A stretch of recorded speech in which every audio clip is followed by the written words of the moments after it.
আসসালামু আলাইকুম বন্ধুরা, তাল সেনা হচ্ছে।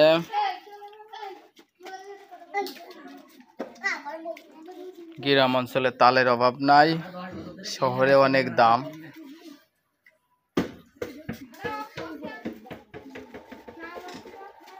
এগুলো সব আঠি খাওয়ার জন্য রাখা হয়েছে।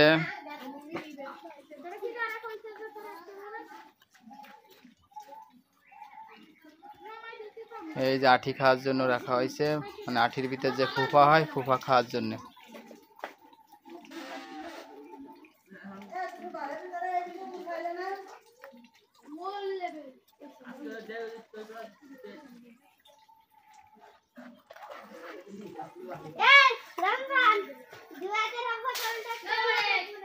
সবাই ভালো থাকবেন, সুস্থ থাকবেন, সে আশা করি। আল্লাহ হাফেজ। আসসালামু আলাইকুম।